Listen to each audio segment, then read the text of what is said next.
looks like I should have set a goal of like 5,000 pounds for the year instead of 2,000, because boy, just the bananas and the jackfruit have been ridiculous. Tons of them coming in, and we're hardly even working at it. Just kind of pick them and bring them in. So, yeah. Anyhow, it's kind of impressive. And you know, when the yams and all that stuff comes in at the end, and when the pumpkins start coming in, yeah, we're gonna have like 50,000 pounds. Well, probably not that much, but that would be pretty cool. So, anyhow, today I want you to see a new area of corn that I just planted with some corn seeds I got from Cheryl in Oklahoma, and really appreciate that. And I was able to get them in and actually got them through customs. I said, is it okay if I bring these vegetable seeds in? And they took a look at it, and normally you're not supposed to do that, but I figured, hey, you know what, I'll go right to the red line and I'll say, look, I brought something illegal in. And they took a look and they were like, these are already packaged. Yeah, they're gonna be all right. So, I mean, the agricultural guy there was just like, it's not a big deal. It's just seeds. And so I was very happy about that. So I planted them. I also planted the little orange pumpkins, Gill's Golden Pippin, I think is what it's called. Something like that. It's really kind of a ridiculous name, but they're a little acorn squash. I planted some of those too. So let's go take a look. Now, here we go down the hill again. Been getting a lot of rain lately. And I actually tried going down the hill, down the other big hill, in a pair of Converse the other day. It was a really bad idea. I was slipping and sliding and basically had to kind of go down like a spider on all fours. A spider missing 4 legs. This is corn, or it's going to be corn quite soon. It just planted a few days ago. Oh, look at this. They're alive. They're gonna come up. That's so great. It's like a big thing of faith to knock holes in the ground and plant something. You know, I have had many times where the seeds don't come up, but we are seeing corn, and this is a beautiful red corn. Look at those coming up. There's 3 right there. In each one of these holes, there are 4 kernels. So there are 4 kernels of corn in each one of these. So they are planted together, and then they're at about 2 foot apart, sometimes 2.5 feet. This was done on a hot tropical day, and I had a friend come down and help me, and we just kept chopping holes in the ground and chopping holes in the ground and chopping holes in the ground. And so this whole area here, which is where, as you can see, that's where we took out one of the mangoes that was crowding. This is in between. This was so dark before, and now it's not dark. It's looking really good. So as an experiment, you can see it's pretty open up top here. It's not completely open. There are breadfruit that actually need to come down. I'm gonna do that tomorrow. But underneath here, planted these little golden pippin acorn squash. You can see there's one coming up there, one coming up there. These are cucurbita, and one got chewed up right here. These are cucurbita pepo.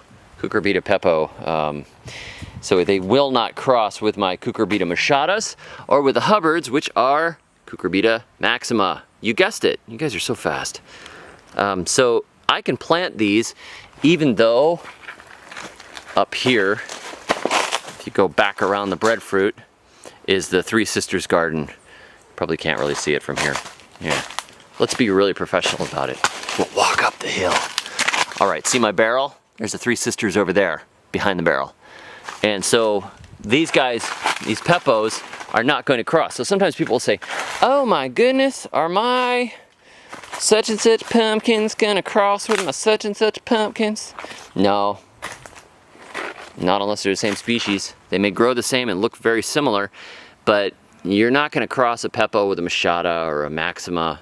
So you could grow, say, butternuts and acorn squash right next to each other, and they look similar and they grow similarly, but you're not going to cross them, which is great. So if you want to grow multiple types and save the seed, just get pumpkins that are different species and grow them together. Now, I don't mean different cultivars, because many cultivars can be in the same species. Butternut and Seminole pumpkins are both Cucurbita machata, and somebody sent me a very entertaining cross between Seminoles and butternuts that they had made on accident.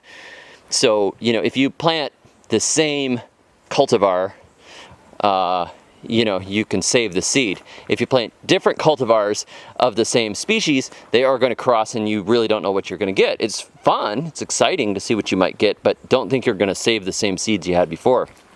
But if you plant different species all together, they're not going to cross at all, even if they're close.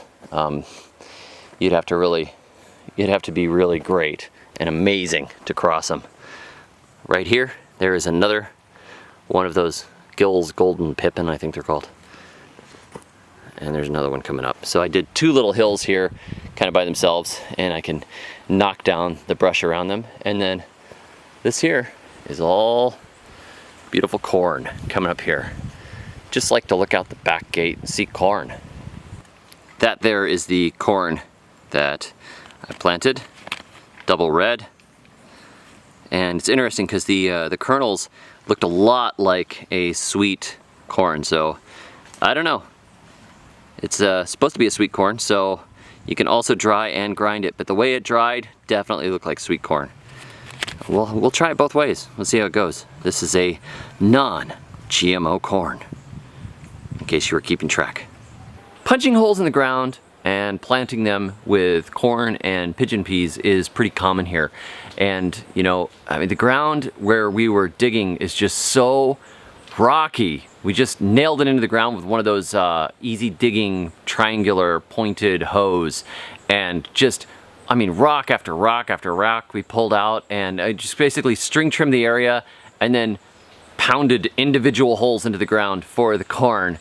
And so those should be coming up very soon, just in a day or two now. It's been a few days since we planted it, and we ought to get lots of corn that way. I've seen it, I mean, up mountainsides of corn done this way. Just knock down all the bush, knock down all the grass, whatever, and then punch holes in the ground and plant the corn and plant pigeon peas, and it works. I mean, surprising. You think you'd have to till the whole area up and all that stuff. No, just punch holes. You could probably do this in your front lawn. Be really awesome. I wish I had a front lawn again. I could try it. Anyhow, thank you all for watching. Glad you're here. Hope you're having a wonderful week. And until next time, may your thumbs always be green. I went to see David the Good. We listened to Portishead and drank spiced rum.